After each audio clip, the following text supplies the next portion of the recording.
Shalom. Puji Tuhan. Kita patut bersyukur kalau sampai saat ini Tuhan tetap menjaga, melindungi, memberkati kita. Haleluya. Kita akan menerima berkat firman Tuhan yang akan menjadi kekuatan kita sepanjang minggu yang akan kita lalui. Kita ambil di dalam kitab Lukas pasal 8. Lukas pasal 8 ayat 22 sampai dengan ayat yang ke-24. Saudaraku yang dikasihi Tuhan, ayat ini sudah sering dikhotbahkan ya oleh banyak hamba Tuhan. Tapi saya akan mencoba menggali lebih dalam lagi apa maksud daripada ayat yang akan kita renungkan bersama saat siang hari ini. Dengan perikop angin ribut diredakan. Saudaraku, judul khotbah saya saat siang hari ini, diam dan tenanglah. Saudaraku yang dikasihi Tuhan, di ayat ke-22 mengatakan, pada suatu hari Yesus naik ke dalam perahu bersama-sama dengan murid-muridnya, dan ia berkata kepada mereka, marilah kita bertolak ke seberang danau. Lalu bertolaklah mereka. Saudaraku yang dikasihi Tuhan, di sini firman Tuhan mengatakan Yesus naik ke dalam perahu bersama-sama dengan murid-muridnya. Ketika Tuhan Yesus masuk naik ke dalam perahu bersama murid-muridnya, tentunya murid-muridnya akan merasa aman, merasa nyaman, merasa tenang. Kenapa? Karena ada Tuhan bersama-sama di dalam perahu mereka. Demikian juga bukan? Sebagai orang Kristen, sebagai orang percaya, pasti kita menginginkan Yesus ada di dalam kehidupan saudara dan saya. Pasti kita menginginkan Yesus bekerja di dalam setiap aktivitas hidup kita. Pasti. Itulah kerinduan setiap orang Kristen yang menyebut dirinya percaya kepada Yesus Kristus sebagai juru selamatnya. Pasti menginginkan Yesus masuk ke dalam perahu kehidupannya. Saudaraku yang dikasihi Tuhan, di ayat berikutnya mengatakan, dan ia berkata, maksudnya Tuhan Yesus berkata kepada mereka, marilah kita bertolak ke seberang danau. Lalu bertolaklah mereka. Saudaraku yang dikasihi Tuhan, firman Tuhan berkata bertolak. Mari kita bertolak ke seberang. Perintah daripada Tuhan Yesus. Bertolak artinya, saudaraku yang dikasihi Tuhan, ada perpindahan tempat. Ada perpindahan tempat dari tempat lama menuju ke tempat yang baru. Itu namanya kita bertolak, berpindah. Demikian juga di dalam kerohanian kita sebagai orang Kristen. Apabila engkau sudah mengaku bahwa engkau menerima Yesus Kristus dalam hidupmu, bahkan engkau sudah mempersilahkan Yesus masuk ke dalam bahtera kehidupanmu, firman Tuhan berkata engkau harus bertolak ke seberang. Artinya tinggalkan kehidupan lamamu, tinggalkan setiap sikap karakter lamamu, menuju ke tempat yang baru.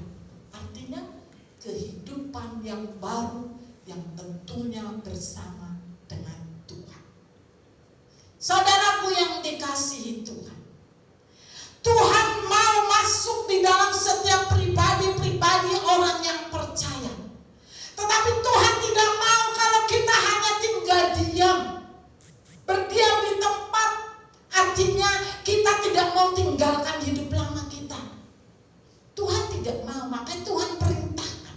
Maka Tuhan katakan, mari bertolak ke seberang. Kita harus keluar dari kehidupan lama kita. Kita harus menuju kepada kehidupan yang baru bersama dengan Tuhan.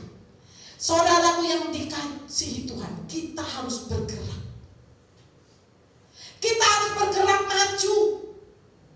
Jangan diam di tempat. Apa artinya engkau menerima Yesus Kristus masuk dalam bahtera kehidupanmu kalau engkau masih bercokol di dalam kehidupan lamamu? Di dalam kitab 2 Korintus pasal 5 ayat 17 mengatakan,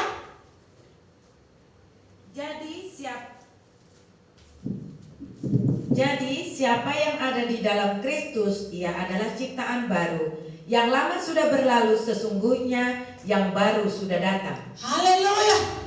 Seharusnya kalau kita sudah menerima Yesus Kristus masuk di dalam bahtera kehidupan kita, kita ini sebenarnya sudah ciptaan baru. Firman Tuhan berkata yang lama sudah berlalu. Kenapa yang berlalu ini terus mengikuti kita? Kenapa yang berlalu ini terus mengejar kita? Karena apa? Karena kita tidak mau pindah, tidak mau keluar, tidak mau hengkang, tidak mau lompat keluar dari kehidupan lama, supaya kita memperoleh kehidupan yang baru bersama dengan Tuhan. Saudaraku yang dikasihi Tuhan, harus ada sebuah keputusan di dalam diri saudara dan saya. Harus ada sebuah keputusan untuk keluar dari kehidupan lama. Hengkang, tinggalkan dosa, keluar. Saudaraku yang dikasihi Tuhan, tetapi banyak orang Kristen tidak berani mengambil sikap, mengambil keputusan meninggalkan kehidupan yang lamanya. Mereka mau Tuhan Yesus masuk di dalam bahtera kehidupannya, tetapi mereka tidak mau meninggalkan kehidupan lamanya. Saudaraku yang dikasihi Tuhan, keinginan seorang Kristen banyak sekali, keinginannya besar menerima Yesus. Suatu kebanggaan kalau kita bisa menerima Yesus dalam hidup kita. Tapi sayangnya tidak disertai dengan mereka keluar dari kehidupan lamanya. Saudaraku yang dikasihi Tuhan, ini adalah orang yang penuh dengan kebimbangan. Orang yang penuh dengan keraguan itu dibenci oleh Tuhan. Saudara ingin lihat ayatnya? Ada. Mari kita lihat. Di dalam kitab Mazmur 119 ayat yang ke-13a. Saudaraku yang dikasihi Tuhan.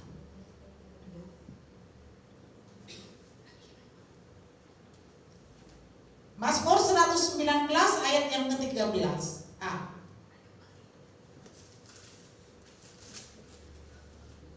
Haleluya.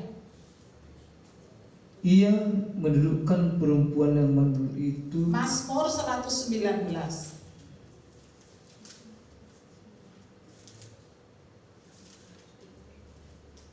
Mazmur 19 ayat 13.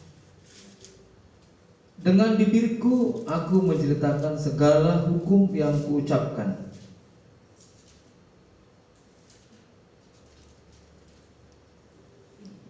Mazmur 119 ayat 113. Maaf. Orang yang bimbang hati ku benci. Haleluya. Firman Tuhan berkata, orang yang bimbang hati ku benci. Saudaraku yang dikasihi Tuhan, orang yang ragu, bimbang itu ragu, itu dibenci oleh Tuhan. Kalau Tuhan sudah membenci, apa yang dapat membela saudara? Tidak ada. Jadi jangan pernah bimbang, jangan pernah ragu. Kalau engkau sudah mengambil keputusan menerima Yesus dalam hidupmu, maka engkau harus keluar dari kehidupan lamamu untuk saudara dan saya masuk di dalam kehidupan yang baru. Banyak orang Kristen tidak berani mengambil sikap seperti ini. Maka banyak orang Kristen rajinnya luar biasa beribadah, tetapi sikap karakternya masih pakai yang lama. Kenapa? Karena mereka tidak berani mengambil sikap. Diibaratkan di dalam kitab 2 Korintus pasal 5 ayat 4.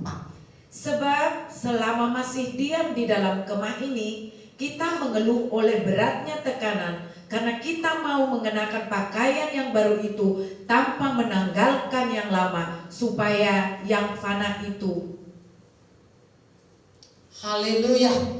Saudaraku yang dikasihi Tuhan, banyak orang Kristen yang seperti ini. Sudah mengambil keputusan menerima Yesus masuk dalam kehidupannya, tetapi karena tekanan persoalan yang dialami dalam kehidupannya, mereka tidak berani lagi untuk maju bersama dengan Tuhan. Karena memang itu Tuhan itu gak mudah. Banyak tantangan dan persoalan. Saudaraku yang dikasihi Tuhan, firman Tuhan berkata, banyak mereka orang yang mengenakan pakaian yang lama, tetap dikenakan, padahal mereka ingin memakai pakaian yang baru. Satu contoh saja, saudaraku yang dikasihi, saudara baru pulang dari bepergian, mungkin sudah keringatan, sudah bau lah, sampai di rumah kita mandi dong ya, kita mandi. Sekarang saya mau bertanya, ketika saudara selesai mandi, apakah saudara akan tetap memakai pakaian yang lama? Tentu tidak. Tetapi banyak orang Kristen, mereka tetap menggunakan pakaian lamanya, pakaian yang sudah bau itu dipakai, lalu dia pakai lagi dengan baju yang baru ditutupi. Saudaraku yang dikasihi Tuhan, memang dari jauh orang melihatnya, oh rapi, oh mentereng, oh cakep. Tetapi coba ketika ada orang mendekat, baunya kedengaran, kelihatan nggak? Baunya tercium nggak? Pasti ada bau yang tetap tidak enak. Demikian juga banyak orang Kristen seperti ini. Mereka maunya hidup baru, rajin beribadah, tetapi karakter, sikap, perbuatan, perkataannya masih memakai yang lama. Tercium baunya, saudaraku yang dikasihi Tuhan. Pasti. Jadi jangan berpikir pakaian saudara dapat menutupi setiap apa yang ada di dalam jiwamu, di dalam hatimu. Saudaraku yang dikasihi Tuhan, Tuhan mau kalau engkau sudah mengambil sikap untuk menerima Yesus masuk dalam bahtera kehidupanmu, engkau harus memakai pakaian yang baru. Buang, tanggalkan pakaian yang lama itu. Yang lalu itu biarkan berlalu. Jangan seperti istri Lot. Sudah lagi keluar dia untuk diselamatkan oleh Tuhan, tetapi dia masih mengingat kehidupan lamanya. Dia menengok terus ke belakang. Akhirnya apa? Menjadi tiang garam. Saudaraku yang dikasih Tuhan, yang lalu biarlah berlalu. Kita fokus ke depan saja. Sekalipun ada tantangan dan persoalan, tetap fokus ke depan. Jangan pernah kembali kepada kehidupan yang lama. Saudaraku yang dikasihi Tuhan, ada pertentangan roh. Bila mana ada orang inginnya hidup baru, tetapi hidup lama terus mengikutinya. Dan orang yang seperti ini tidak akan pernah tenang hidupnya. Di dalam kitab Yakobus pasal 1 ayat 8. Sebab orang yang mendua hati tidak akan tenang dalam hidupnya. Haleluya. Orang yang mendua hati tidak akan tenang hidupnya. Demikian juga orang yang menerima Yesus dalam hidupnya tetapi masih hidup di dalam karakter lama, pasti tidak akan tenang hidupnya. Dia akan merasakan kegelisahan. Karena apa? Kan tidak akan pernah sinkron dengan roh Tuhan, dengan setan. Pasti akan bertentangan, akan tarik menarik. Oleh karena itu saat siang hari ini Tuhan mengingatkan, kalau Tuhan sudah masuk dalam perahu kehidupan, mari tinggalkan kehidupan lama, masuk dalam kehidupan yang baru. Sekalipun ada tantangan persoalan, tetap bertahan. Karena Tuhan itu adalah Tuhan yang tidak pernah meninggalkan saudara sendirian. Saudaraku yang dikasihi Tuhan, di ayat yang ke-23 mengatakan, di ayat ke-23 kitab Lukas tadi, dan ketika mereka sedang berlayar, Yesus tertidur Sekonyong-konyong turunlah taufan di danau, sehingga perahu itu kemasukan air dan mereka dalam bahaya. Saudaraku yang dikasihi Tuhan, ketika mereka sedang berlayar, artinya saudaraku, mereka sedang mengarungi danau itu untuk menuju ke seberang. Pada waktu mereka berangkat, adakah tanda-tanda ada topan? Adakah tanda-tanda ada damai, ada badai? Tidak ada. Nyaman, aman. Kan badai topan ini datangnya setelah mereka ada di tengah-tengah danau. Sehingga banyak sekali orang Kristen ketika jatuh cinta pertama kali sama Tuhan, luar biasa hebohnya. Ya, banyak ini. Cinta mula-mulanya membuat mereka itu ingin melayani, tidak salah. Ya. Tetapi ingat, apabila engkau melayani, engkau juga punya tanggung jawab yang lain. Karena saya pernah dengar sebuah kesaksian, ketika cinta mula-mula melayani setiap hari keluar melayani. Ibu-ibu tidak lagi masakan suaminya di dapur, tinggalkan begitu saja, cuma dikasih ceplok telur. Ibu-ibu tidak lagi mengurus anaknya. Alasannya apa? Melayani. Salah. Kalau engkau melayani Tuhan, engkau tahu jam-jamnya. Layani dulu kebutuhan keluarga. Layani dulu, masakan dulu suamimu, urus dulu anakmu, baru engkau melayani. Itulah yang dipuji oleh Tuhan. Saudaraku yang dikasihi Tuhan, harus ada keseimbangan.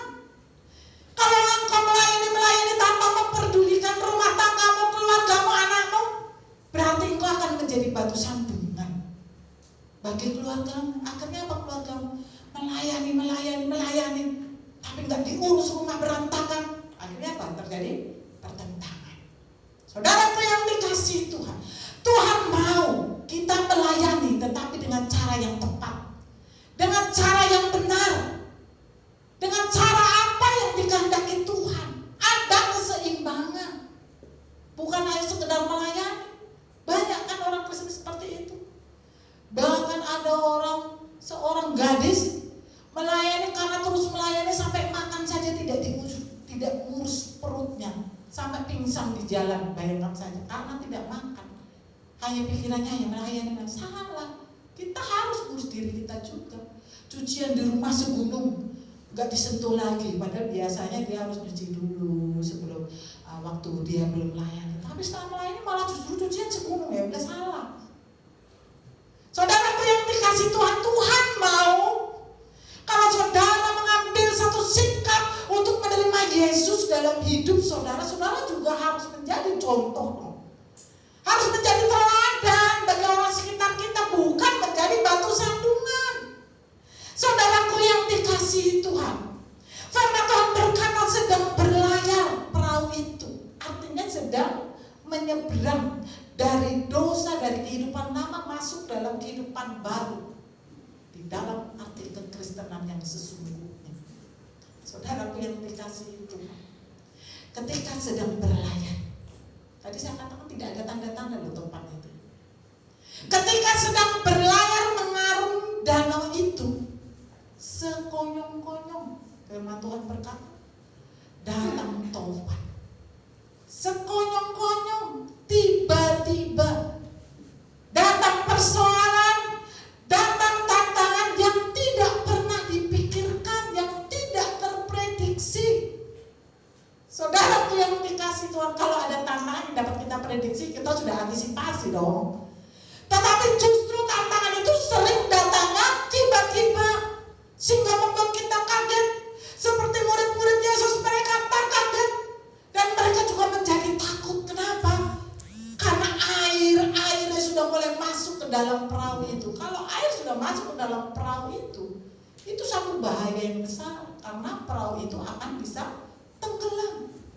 Saudaraku yang dikasihi Tuhan, pasti murid-muridnya itu membuang air, menimba air dalam perahu itu dikeluarkan, ya kan? Ada usaha terlebih dahulu. Tetapi dia lupa dia sebenarnya bersama dengan Yesus. Dia sedang bersama dengan Yesus. Yang saat itu firman Tuhan berkata di ayat yang ke-24, di ayat 23 tadi, Yesus sedang tertidur. Bayangkan saja, saudaraku yang dikasih itu, ketika mereka sudah tidak mampu lagi mengatasi badai topan tadi, maka murid-muridnya ingat ada Yesus. Dia datang, dia bangunkan, Tuhan Yesus Guru, bangun, kami dalam keadaan bahaya, tidakkah engkau melihat ada badai topan ini? Saudaraku yang dikasihi Tuhan, bukankah banyak orang Kristen seperti itu? Kita ada persoalan dan tantangan yang tiba-tiba mendadak datang. Pertama, otaknya dulu yang jalan, kekuatannya dulu diandalkan untuk menyelesaikan. Padahal ingat, ketika engkau ada persoalan, seharusnya engkau datang terlebih dahulu kepada Tuhan. Itu yang terpenting, karena itulah kekuatanmu. Kau tidak mampu mengatasi persoalanmu, engkau tidak akan mampu mengatasi masalahmu. Jadi engkau harus datang terlebih dahulu seharusnya kepada Tuhan. Saudaraku yang dikasihi Tuhan, di sini dikatakan Yesus tertidur. Padahal di ayat yang lain mengatakan penjaga Israel itu tidak pernah tertidur, tidak pernah terlelap. Kenapa di sini dikatakan Yesus tertidur? Saudaraku yang dikasihi Tuhan, sebenarnya ini mengandung suatu arti. Apakah Tuhan tidak tahu ketika ada badai topan? Apakah Tuhan tidak tahu ketika ada persoalan dan tantangan yang sedang melanda murid-muridnya? Dia tahu persis. Tetapi firman Tuhan mengatakan dia tertidur, artinya apa? Dia sebenarnya sedang menguji iman daripada murid-muridnya. Sejauh mana percayanya kepada Yesus. Makanya firman Tuhan berkata Yesus tertidur. Bukannya dia tidak tahu, dia adalah Tuhan. Dan dia tahu apa yang sedang terjadi. Tetapi dia ingin mengetahui sejauh mana murid-muridnya ini percaya kepadanya.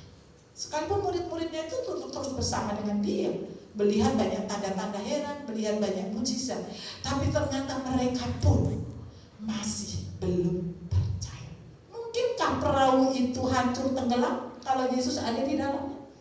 Tidak akan mungkin tenggelam selama Yesus ada di dalam perahu itu. Saudaraku yang dikasihi Tuhan, Yesus tertidur bukan dia tidak tahu apa yang akan terjadi, tetapi dia tahu persis.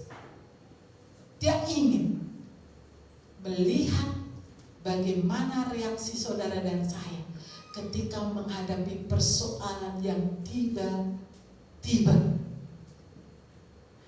Sekali lagi saya katakan, persoalan tidak pernah diundang, masalah tidak pernah diundang. Tetapi dia datang sekonyong-konyong. Dia datang tiba-tiba, bisa melanda siapapun juga. Bisa mengenai saudara, bisa mengenai saya. Oleh karena itu kita harus bersiap. Kita harus tetap mengandalkan Tuhan di dalam setiap apapun yang kita alami. Saudaraku yang dikasihi Tuhan, di firman Tuhan di dalam kitab Mazmur pasal 11 ayat 5a mengatakan, Tuhan menguji orang benar dan orang fasik. haleluya. Tuhan itu menguji pekerjaannya untuk melihat seberapa jauh imanmu. Ibaratnya engkau SD mau lulus ujian kan? Setelah lulus ujian kau masuk SMP. Ketika engkau mau masuk SMA, engkau juga harus ujian lagi. Demikian juga seterusnya, ada pengujian-pengujian yang Tuhan kerjakan dalam hidup kita. Jadi kalau ada badai persoalan yang datang melanda tiba-tiba, saudara jangan kaget. Memang kita ini harus siap untuk diuji. Karena itu memang salah satu pekerjaan Tuhan, yaitu menguji saudara dan saya. Saudaraku yang dikasihi Tuhan, tanpa pengujian saudara dan saya tidak akan tampil beda. Orang yang tidak pernah menghadapi masalah biasanya ada keangkuhan dan kesombongan. Tetapi orang yang banyak mengalami persoalan di dalam Tuhan, dia akan semakin manis di hadapan Tuhan. Haleluya. Seolah-olah di dalam ayat ini terjadi pembiaran, ya. Tuhan Yesus enak-enakan tidur, sedang murid-muridnya kalang kabut menghadapi bahaya. Seolah-olah terjadi pembiaran dilakukan oleh Tuhan ketika kita menghadapi persoalan. Kita sering merasa seperti itu. Kita sering merasa, kok Tuhan gak segera tolong sih? Kok Tuhan ini gimana ini persoalan saya ini? Bahkan kadang-kadang seperti telur di ujung tanduk, sudah dalam keadaan yang kritis. Kita berteriak kepada Tuhan dengan persoalan yang terjadi. Saudaraku yang dikasihi Tuhan, seringkali Tuhan memuji sampai seperti itu. Saudara harus tahu. Jadi saudara dan saya harus siap. Kadang-kadang dalam keadaan yang sudah sangat kritis, tetapi Tuhan tidak akan pernah diam. Karena Dia adalah Allah yang setia kepada setiap janjinya. Saudaraku yang dikasihi Tuhan, murid-muridnya sudah sangat ketakutan. Karena apa? Perahunya akan segera tenggelam. Karena masuk air. Maka mereka membangunkan Yesus yang sedang tertidur. Saya mau bertanya kepada saudara, kenapa Yesus bisa tertidur ya?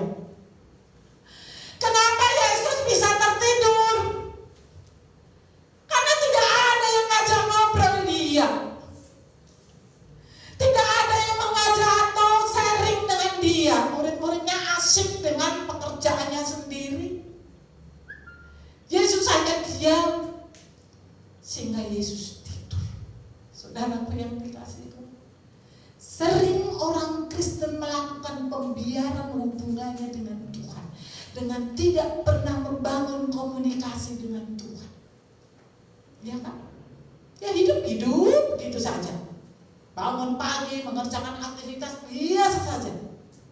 Padahal seharusnya ada dong komunikasi kita dengan Tuhan, sapaan kita dengan Tuhan. Apa susahnya kita katakan Tuhan, terima kasih buat hari ini?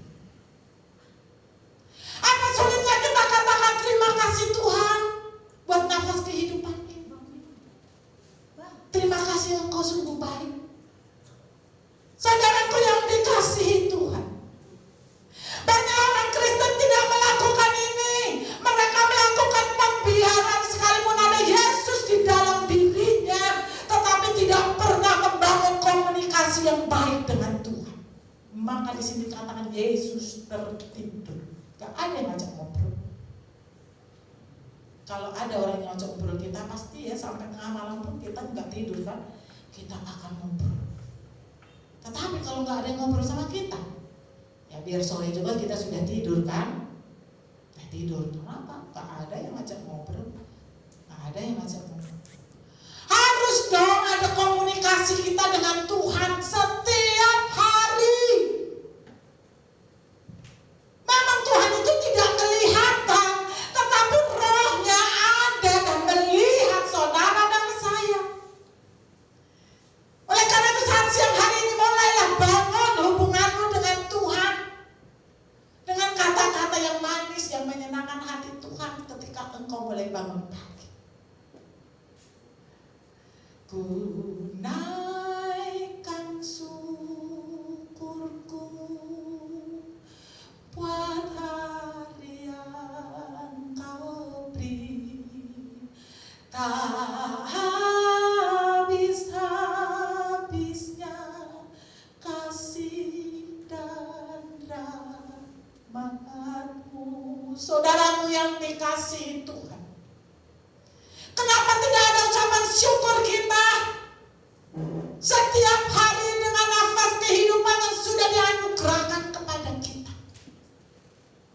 Saudaraku yang dikasihi Tuhan, banyak orang Kristen tidak melakukan ini. Oleh karena itu saya rindu bila mana engkau sudah mendengar firman Tuhan saat siang hari ini, mulailah engkau setiap hari katakan, terima kasih Tuhan engkau baik, terima kasih Tuhan buat berkat-Mu hari ini, sekalipun mungkin kantong kita sedang kosong. Katakan, terima kasih buat berkat-Mu hari ini. Terima kasih buat perlindungan-Mu hari ini. Harus dong ada komunikasi yang manis dengan Tuhan. Supaya Tuhan Yesus tidak pernah tertidur. Dia akan terus telinganya mendengarkan suara. Dan suara-suara anak-anaknya itu nempel di telinganya. Betapa bangganya kita sebagai seorang tua ketika melihat anak kita yang masih kecil, ketika kita datang, langsung dia berkata, papi, mami. Bangga gak? Bahagia gak? Bahagia saudaraku yang dikasih Tuhan. Demikian juga Tuhan. Kalau ada sapaan dari anak-anaknya, bahagia hati Tuhan. Berarti anakku ini memperhatikan aku dan mengasihi aku. Itu harus kita kerjakan. Jangan lempeng aja kita hidup, lempeng aja kita gak ada komunikasi dengan Tuhan. Komunikasi bukan berarti saudara harus seperti 1 jam tunduk di dalam kamar. Bukan hanya itu perlu. Tetapi harian kita, jam-jam kita, kenapa tidak sambil bekerja? Terima kasih Tuhan, Engkau baik. Apa susahnya? Mulut kita ini penuh dengan pujian. Itulah yang seharusnya dikerjakan oleh orang-orang percaya. Saudaraku yang dikasihi Tuhan, apa yang terjadi ketika Yesus bangun? Ayat 24 mengatakan, maka datanglah murid-muridnya membangunkan dia, katanya, guru-guru, kita binasa. Ia pun bangun lalu menghardik angin dan air yang mengamuk itu, dan angin dan air itu pun reda, dan danau itu menjadi teduh. Saudaraku yang dikasihi, saudara tahu Tuhan bela kan? Tuhan bela, Tuhan tolong tepat pada waktunya. Saudaraku yang dikasih Tuhan, lebih jelas lagi terdapat di dalam kitab Markus pasal 4 ya. Itu lebih mengena sekali ayatnya. Markus pasal 4 ya, ayat yang 39 sampai 40. Ia pun bangun menghardik angin itu dan berkata kepada danau itu, diam, tenanglah. Lalu angin itu reda dan danau itu menjadi teduh sekali. Lalu ia berkata kepada mereka, mengapa kamu begitu takut? Mengapa kamu tidak percaya? Haleluya. Saudaraku yang dikasihi Tuhan, firman Tuhan berkata, Tuhan Yesus berkata, diam, tenanglah. Dia perintahkan danau, topan yang melanda danau tadi untuk diam dan tenang. Saudaraku yang dikasihi Tuhan, sebesar apapun persoalanmu, tantanganmu dalam hidupmu, percaya bahwa bila mana Yesus ada di dalam bahtera hidupmu, Dia pasti ambil bagian menyelesaikan persoalanmu. Seberat apapun. Buktinya sampai sekarang kita masih sehat kan? Kita masih bisa makan kan? Kita masih bisa happy. Kenapa? Karena Tuhan ambil alih persoalan itu. Tuhan sanggup mengatakan semua persoalan yang kita alami saat ini, apapun jenis persoalanmu, entah itu persoalan ekonomi, entah itu persoalan rumah tangga atau persoalan penyakit, firman Tuhan berkata diam, tenanglah. Dan itu bukan hanya untuk persoalan yang melanda saudara dan saya, tetapi itu juga diperuntukkan kepada kita. Ketika engkau menghadapi persoalan, jangan gerusa-gerusu.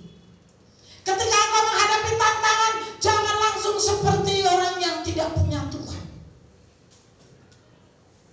Tapi kita diam di kaki Tuhan. Kita ambil sikap diam di kaki Tuhan. Berdoa, andalkan Tuhan.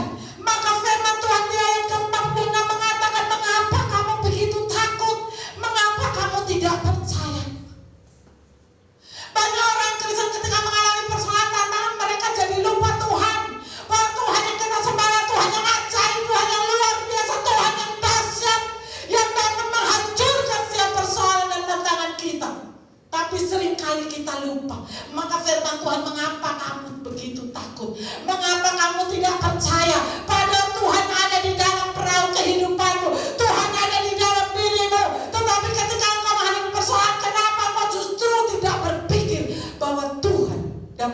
menyelesaikan masalah. Tuhan punya cara. Kau selalu punya cara untuk menolongku. Tuhan punya berbagai macam cara untuk menolong saudara dan saya.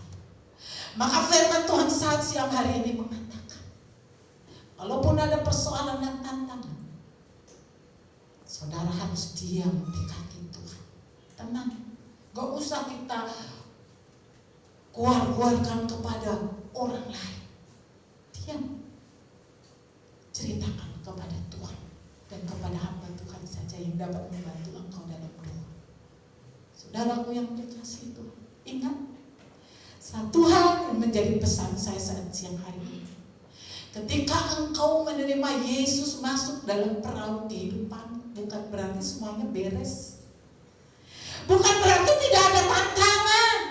Bukan berarti tidak ada persoalan. Lihatlah di mana perahu itu menghadapi badai, menghadapi topan, padahal Yesus ada di dalam perahu itu. Tetapi lihatlah, sekalipun dialami masalah yang begitu besar yang membuat mereka dalam keadaan bahaya, tetapi firman berkata, Tuhan Yesus tidak pernah tinggal diam. Dia ada menyelesaikan setiap persoalan kita. Saudaraku yang dikasihi Tuhan, Tuhan yang kita sembah saat siang hari ini adalah Tuhan di atas segala Tuhan. Apapun yang menjadi persoalanmu, apapun yang menjadi tantanganmu, Dia ada dan Dia sanggup menyelesaikan persoalanmu. Sekarang apa yang jadi persoalan? Ekonomi kan? Karena pandemi ini. Apa persoalan? Penyakit kan? Ataupun persoalan rumah tangga? Percayakan dalam tangan Tuhan. Tuhan sanggup melakukan perkara yang ajaib dan luar biasa. Karena Dia Allah yang sangat mengasihi kita. Dia Allah yang konsisten menepati setiap janjinya kepada kita yang mengasihi Dia. Oleh karena itu, sekalipun engkau harus menghadapi badai di tengah perjalananmu untuk masuk ke dalam kehidupan yang baru bersama dengan Tuhan, tetaplah engkau percaya bahwa Tuhan tidak akan pernah membiarkan engkau sendirian. Amin. Haleluya.